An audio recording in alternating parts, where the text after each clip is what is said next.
जो होना था वो हो गया, चैंपियंस ट्रॉफी का स्क्वाड मुंतखब कर लिया गया, अब उसको भूल जाते हैं और बात करते हैं ट्रायंगुलर सीरीज की। पाकिस्तान के पास ये आखिरी मौका है कुछ कर दिखाने का, अपने आप को मनवाने का। वो खिलाड़ी जिन पे पर्ची पर्ची की आवाजें लग रही हैं, उन खिलाड़ियों को अब अपने आप को मनवाना होगा। वो बाबर आजम जिस पे उंगलियां उठ रही हैं, उसकी अहलियत पे उंगलियां उठ रही हैं कि क्या वो वनडे में ओपनर के तौर पे परफॉर्म कर पाएगा या नहीं कर पाएगा, तो उसे करना होगा क्योंकि उसका थोड़ा एक्सपीरियंस नहीं है। 100 से के करीब जो है वो T20 इंटरनेशनल मैचेस में बतौर ओपनर तो पाकिस्तान को रिप्रेजेंट किया है उसने, अपना दायरे का मजा लूटा है, रन बना के अपने रिकॉर्ड बनाए, तो यहाँ पे उसको करना होगा। बाबर आजम को भी परफॉर्म करना होगा। शाहीन आफरीदी, वो अब पाकिस्तान टीम में इस टाइम पूरी टीम जिस खिलाड़ी पे खड़ी है वो शाहीन अफरीदी है कि वो अगली विकेट दिलवाएगा तो पाकिस्तान जीत पाएगा। मोहम्मद रिजवान पे जो है वो हो रहा है कि आप पांचवें छठे नंबर पे जब खेलेंगे, चौथे पांचवें पे, तो आपको रन बनाना होंगे। फहीम अशरफ जिनको जैसे भी तैसे करके वो टीम में लेकर आ दिया, आए गए, हर बार वो नाकाम हुए, मुसलसल नाकाम हुए, लेकिन हर बार कोई पुरसरार ताकत जो है वो उनको लेकर आ जाती है और फिर आगे अब उनको बताना होगा कि वो जो है एक अच्छे ऑलराउंडर है। वैसे तो उनके क्रिकेटर होने पे भी लोगों पे अब उंगलियां उठा रहे हैं लोग, लेकिन एक अच्छे ऑलराउंडर हैं, उनको इसको मनवाना होगा।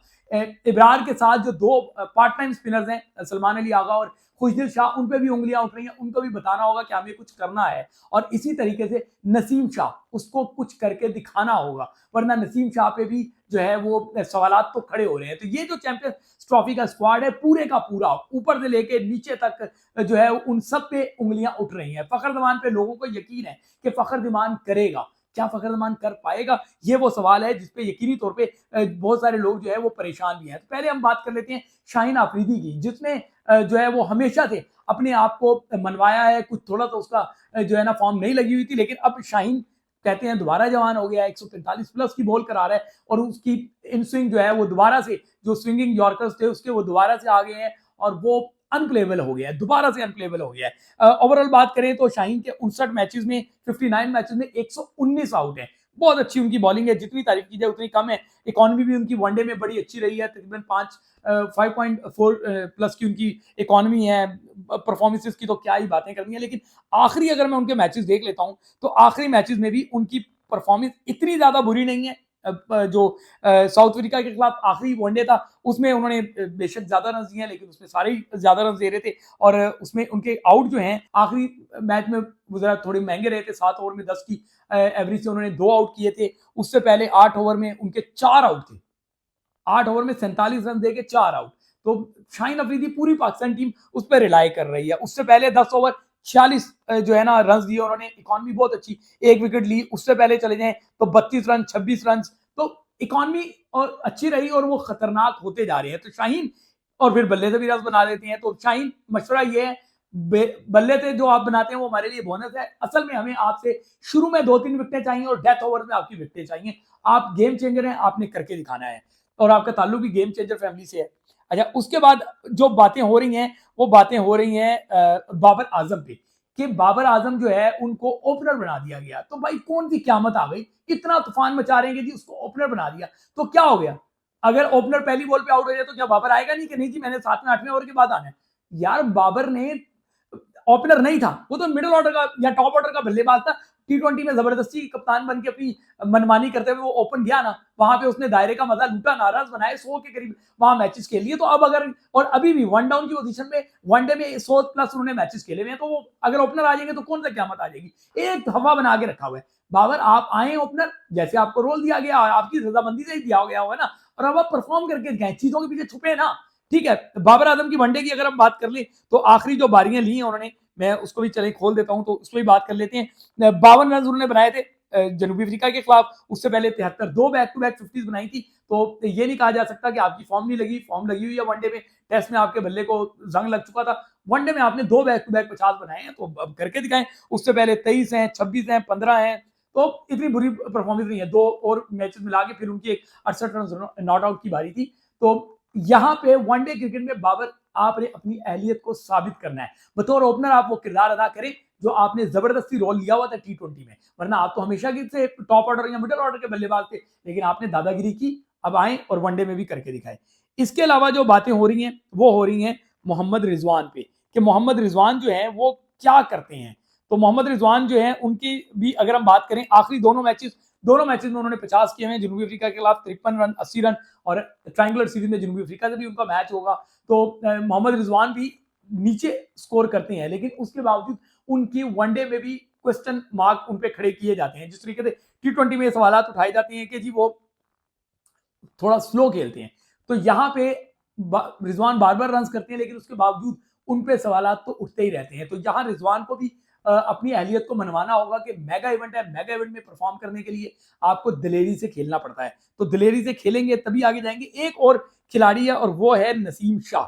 नसीम शाह जो है वो इतना जो है वो कारगर नहीं रहा, या उसकी बॉलिंग में दमखम नहीं रहा, या फिर लोगों ने उसको रीड कर लिया है, या फिर उसकी तवज्जो जबरदस्ती जो क्रिकेट में करा दी, उसपे बैटिंग में करा दी गई है, उसकी वजह से उसकी बॉलिंग में थोड़ा सा इंपैक्ट डला है। वो परफॉर्म भी करता है तो उसकी परफॉर्मेंस को ज्यादा जो है ना हाई रेट नहीं किया जाता।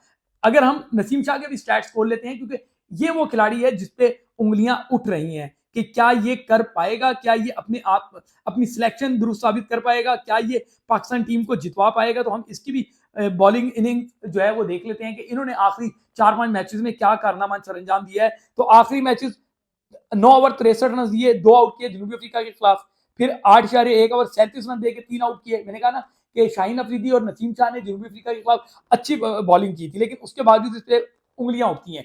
6 ओवर 40 रन 2 आउट, नहीं उस मैच में कोई नहीं किया था, उससे पहले 9 ओवर 54 रन 3 आउट।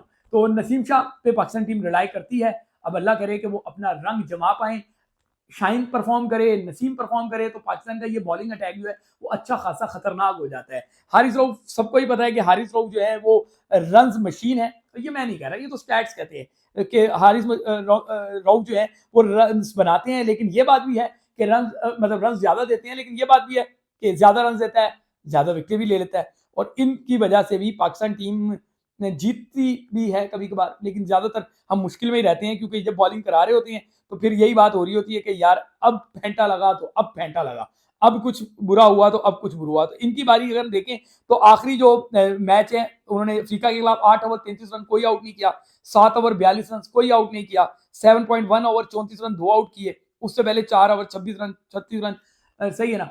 तो हारिस रऊफ भी इसी तरीके से उंगलियां उठती हैं। फखर जमान का सबको पता है कि वो डिस्ट्रक्टिव है, उसका दिन हो तो वो किसी को भी नहीं बख्शता।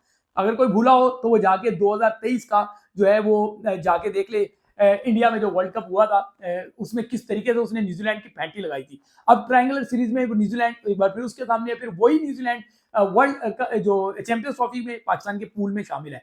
तो एक अच्छा तैयारी का मौका मिल जाएगा। और ये जनूबी अफ्रीका जिसके खिलाफ ट्राई नेशन सीरीज होनी है, इसके खिलाफ तो जो है ना वो आपने देखा है कि कितने रन उसने बनाए हुए हैं, डबल सेंचुरी भी स्कोर की हुई है, 190 भी बनाए हुए हैं वनडे में। तो इसकी फेवरेट टीम है फखर जमान की, न्यूजीलैंड और जनूबी अफ्रीका, जिनको ये अच्छा खासा पैंटा लगाता है। तो फखर एतमाद हासिल करने का बेहतरीन मौका है। फहीम अशरफ कभी भी परफॉर्म नहीं कर पाए वनडे में, उन्होंने या T20 में या टेस्ट में कभी भी जितने मैच खेले उतनी उनकी विकेटें नहीं है।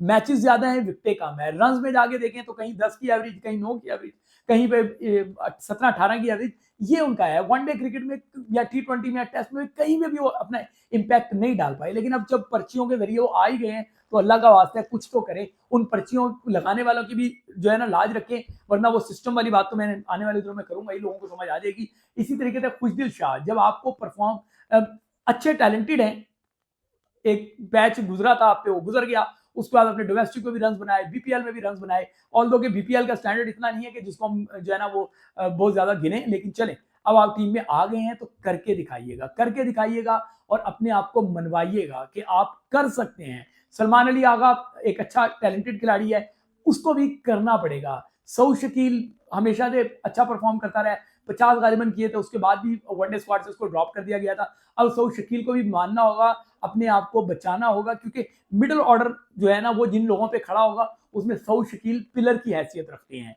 सऊद शकील, मोहम्मद रिजवान, लेकिन सऊद शकील पिलर की हैसियत से रखते हैं, जो स्कोर बोर्ड को भी लेके चलता है, जिसने एंकर करना होता है इनिंग को। तो सऊद शकील को अपना किरदार अदा करना होगा, किरदार अदा करेगा तभी पाकिस्तान जीतेगा, तभी पाकिस्तान आगे बढ़ेगा। इसी तरीके से स्पिनर इब्रार, ये एक्सक्यूज नहीं बनना चाहिए कि जी मुझे दूसरे एंड से सपोर्ट नहीं मिली। आप अपना रोल जो है ना आपको प्ले करना होगा। इब्रार जो है वो मिस्ट्री बॉलर है। मिस्ट्री बॉलर्स का ये होता है कि या तो वो 4-5 विकेट ले जाते हैं, वरना वो बहुत फेंटा खाते हैं। तो दुआ है कि इब्रार का फेंटा ना लगे और वो जो है ना अच्छे से परफॉर्म कर सके।